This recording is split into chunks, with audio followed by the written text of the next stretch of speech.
19 septembre 2021. Remplaçante de la Skyline R34, elle a battu des records à sa sortie. Et oui, aujourd'hui, dans PCV, on vous parle de la Nissan GT-R R35.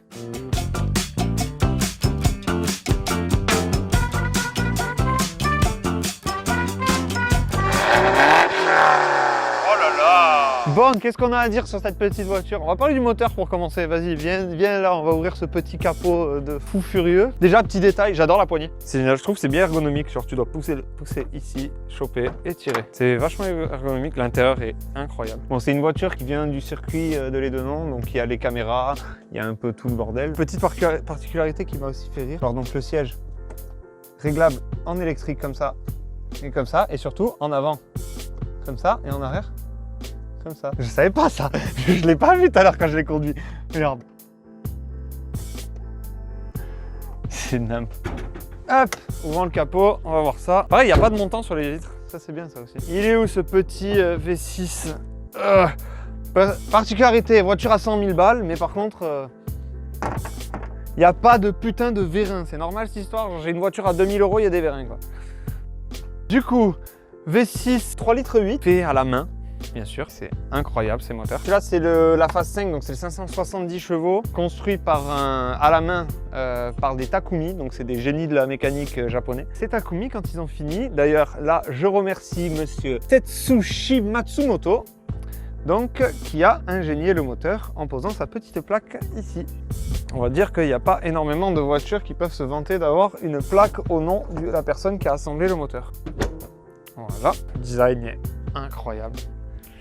C'est la digne descendante des Skyline quand même, on va pas se mentir. À la base des bases, sur les premiers modèles, d'après Nissan, les moteurs sortaient 485 chevaux. Seulement, les deux premiers essais qui ont été faits sur deux voitures de série étaient 518 et 528 chevaux.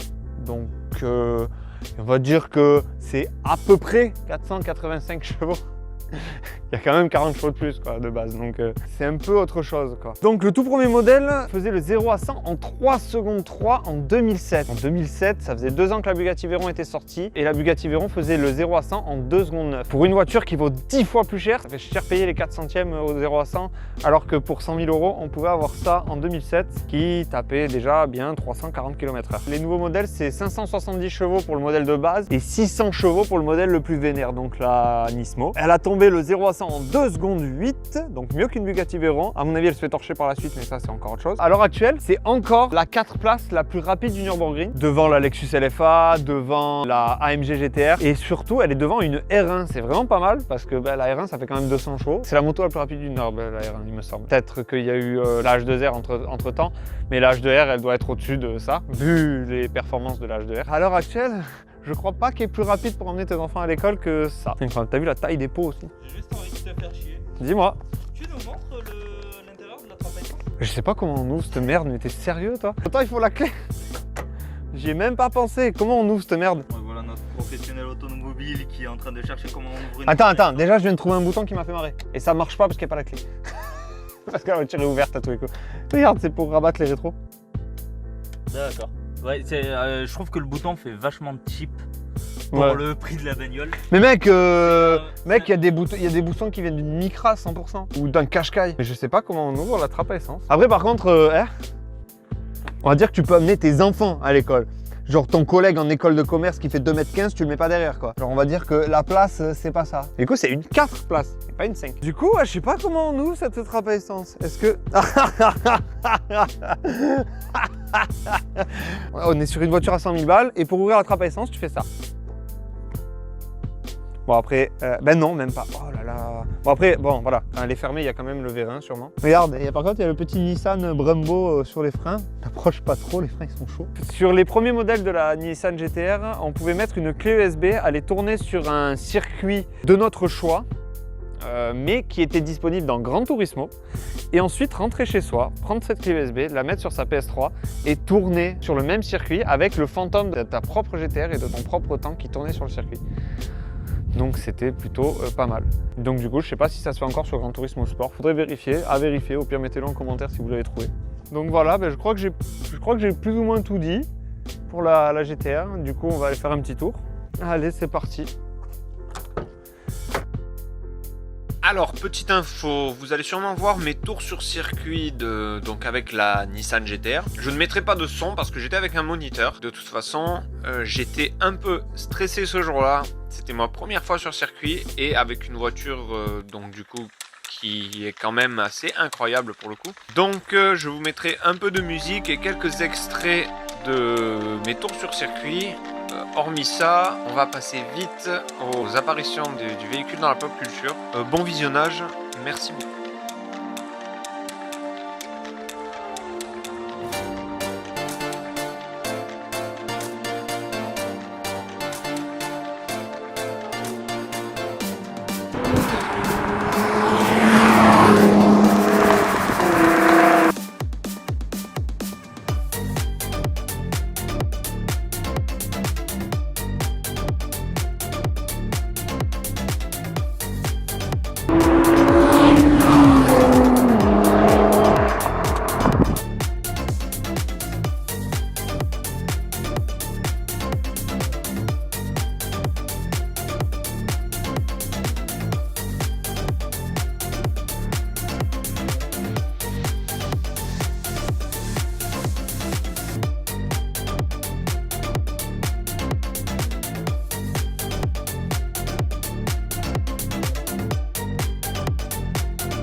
Du coup, je crois bien qu'on a tout dit sur cette descendante de la Skyline. On va passer au sujet de l'émission, qui est bien sûr, comme vous le savez, les apparitions de la voiture dans la pop culture. Alors, pour le coup, on a un peu de tout. On a de la musique, de l'animation, du film et du jeu vidéo. Alors, il y avait bien quelques séries, mais j'ai vraiment pas trouvé les séries. Pour le coup, soit c'était des séries dans lesquelles la voiture apparaissait dans un fond où était utilisée une demi-seconde, alors on voit juste une personne sortir de la bagnole, soit c'est des séries dans lesquelles la voiture est bel et bien utilisée, mais impossible de mettre la main sur la série. Alors, on va commencer par la musique. Je vais essayer de vous mettre ça dans l'ordre. Du coup, on va commencer avec My Riot Smemija. Enfin bref, ça s'écrit comme ça. Clip de 2012. Je vous laisse écouter l'extrait. Donc la voiture est utilisée dans le clip, comme d'hab, on va dire. Je peux pas vraiment dire elle est utilisée par un personnage dans le clip. D'ailleurs, musique assez sympathique. Je sais pas pourquoi, mais j'aime bien cette musique. Ensuite, on va passer à C. Paul. Do You No, pareil de 2012, et du coup c'est le chanteur qui utilise la bagnole. En tout cas, je sais qu'il y a une course de voiture dans le clip et que le clip est assez sympathique.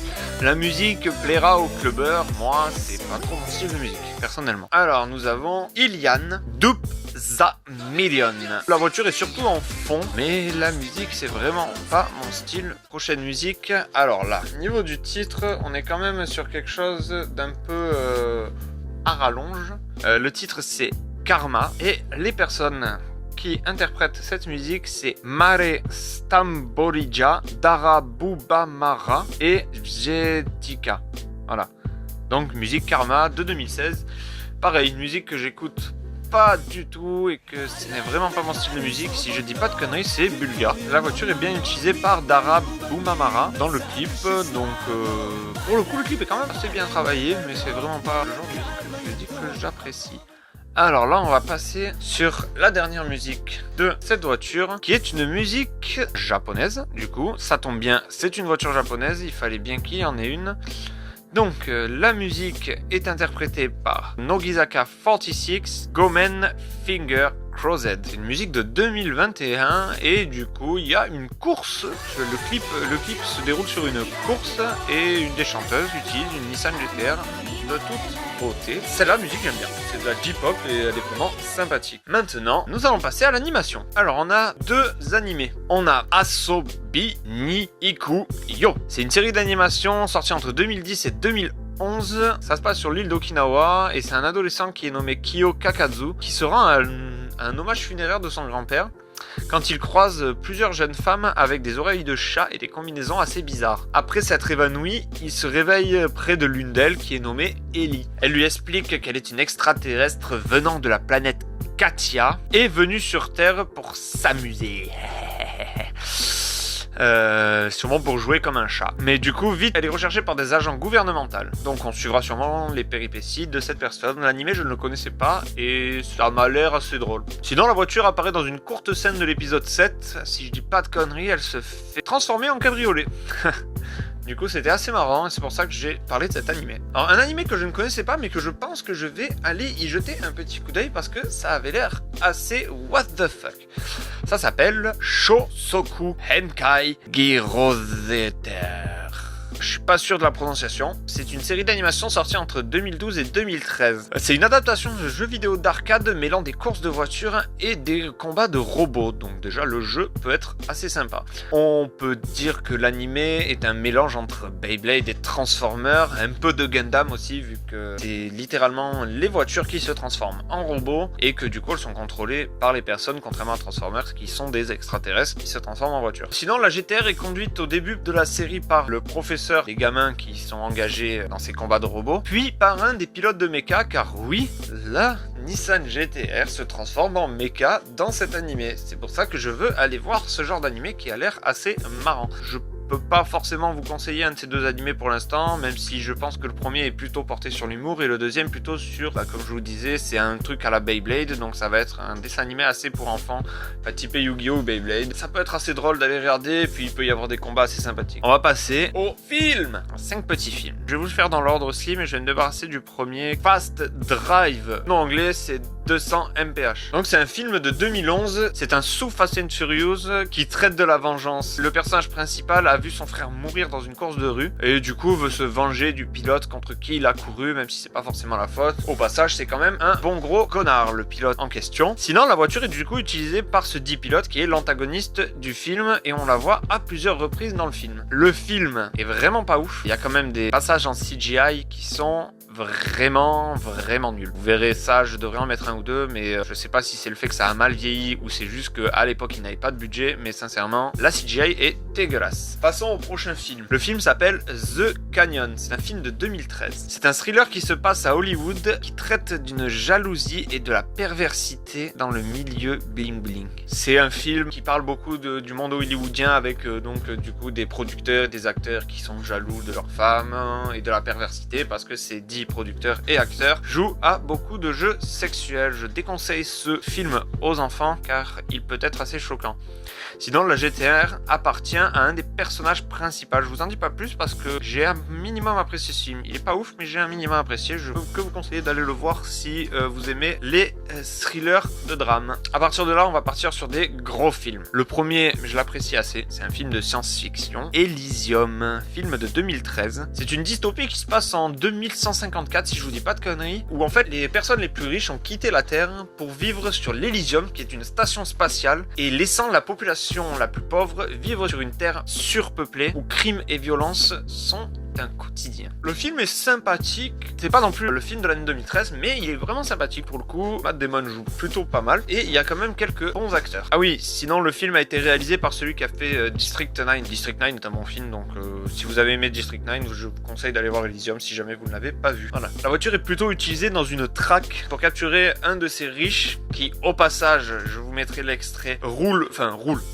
dans un vaisseau Bugatti. Ça m'a fait assez marrer pour le coup. Et donc du coup, la voiture est modifiée, blindée et armée, si je dis pas de conneries. Une Nissan GTR en mode post-apo ou dystopique de toute façon. Donc c'est assez marrant et la voiture est plutôt sympathique. Je ne vais pas vous faire l'affront de vous présenter les deux prochains films. Je vais sûrement en parler les deux en un. Elle est apparue, bien sûr, sinon c'est pas drôle, dans Fast and Furious 5, 6 et 7. Dans le 5, elle fait une courte apparition dans la scène de fin du 5. Et dans le 6, je sais qu'elle apparaît 2 fois. Elle apparaît principalement dans Fast and Furious 6, elle apparaît principalement dans la scène de début, donc qui est une course amicale entre Brian O'Connor et Dominic Toretto. Donc on la voit quand même pas mal. Voilà, c'est un Fast and Furious. Je vais pas vous faire l'affront de vous présenter les Fast and Furious qui parlent essentiellement de la famille et de gros casse. Donc sinon pour le Fast and Furious 7, elle est utilisée principalement à un moment du film dans une course-poursuite avec quand même des plans vachement stylés. Bon après c'est la norme dans les Fast and Furious. Elle finit explosée par une roquette d'un hélicoptère. La course-poursuite est quand même assez sympa, donc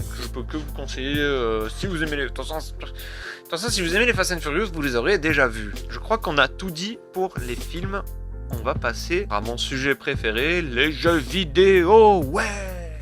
Ça va aller vite, de toute façon je vous ferai un petit interlude gameplay, je vous dirai quand ça. Alors, dans les jeux vidéo, qu'est-ce qu'on a le droit pour la Nissan GT-R? Alors, on va commencer par les Gran Turismo. Donc, elle est apparue dans le Gran Turismo de la PSP, dans le Gran Turismo 5, 6, 7 et dans le Gran Turismo Sport. Petit détail, la GT-R est apparue donc dans ces opus-là. Mais avant que la GT-R sorte, Nissan avait présenté le concept GT-R que je vous mets maintenant. Ce concept GT-R peut être conduit dans certains Gran Turismo, notamment dans Gran Turismo 2002 Tokyo-Séoul, dans Gran Turismo 4, dans Gran Turismo 5, 6 et dans l'opus de la PSP. C'est quand même assez sympathique d'avoir pensé à mettre cette voiture qui n'est pas la norme dans tous les autres jeux vidéo. On va passer, bien sûr, pour une grosse voiture comme ça, c'est presque normal que ce soit là, les Forza Motorsport. Ça va aller vite, pour le coup, il y a le 3, le 4, 5, 6 et 7. Du moment qu'elle a été commercialisée, elle est apparue dans les Forza, ce qui est plus ou moins normal. Et donc il y aura un petit nouveau dans les Forza, puisqu'on va parler aussi des Forza Horizon forcément. Et il y a un petit nouveau dans les Forza Horizon, puisque vous savez que à partir de maintenant, il est bel et bien sorti. Elle apparaît dans Forza Horizon 1, 2, 3, 4 et dans le 5, qui est tout récent. Pour continuer dans les jeux vidéo, la voiture est apparue dans pas mal de Need for Speed, notamment dans Need for Speed Pro Street,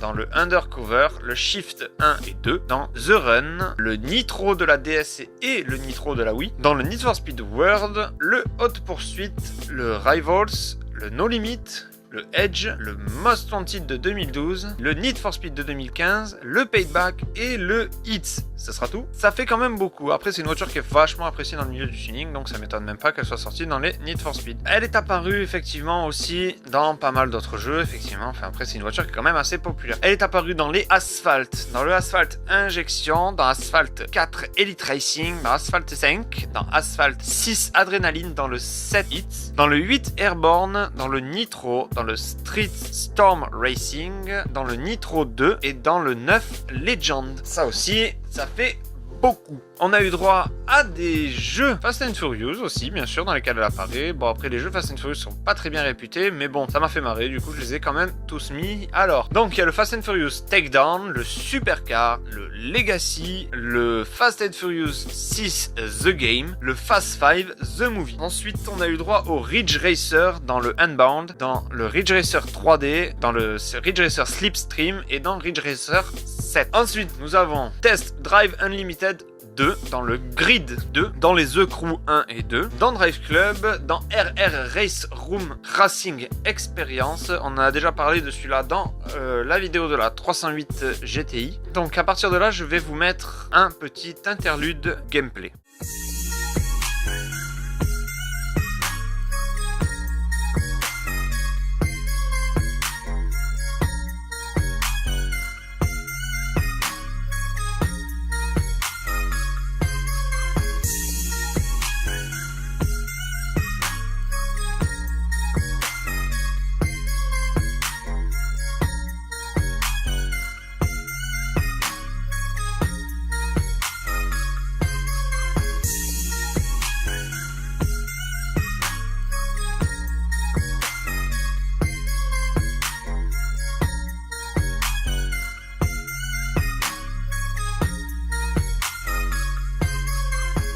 Donc après cette interlude gameplay, j'ai encore 5 jeux à énumérer parce que ces jeux-là m'ont fait marrer. Enfin, m'ont fait marrer. Après, non, c'est pas qu'ils m'ont fait marrer, c'est que pour moi, c'était marrant de voir quand même qu'il y a toujours une petite façon d'intégrer les voitures que l'on aime à des jeux dans lesquels on n'a pas les licences. Alors, il y a eu Sleeping Dog qui est apparu avec la Wanga GSX. C'est du à peu près, on va pas se mentir. C'est une voiture qui ressemble à peu près à la GT-R. Je trouvais que c'était quand même assez pertinent de pouvoir la mettre. Si jamais vous aimez bien Sleeping Dog et que vous aimiez bien la GT-R, sachez que la Wanga GSX est une copie de la GT-R. Ensuite, bien sûr, on en parle assez souvent dans ces vidéos, dans le GTA V, forcément, avec la Anis Elegy RH8.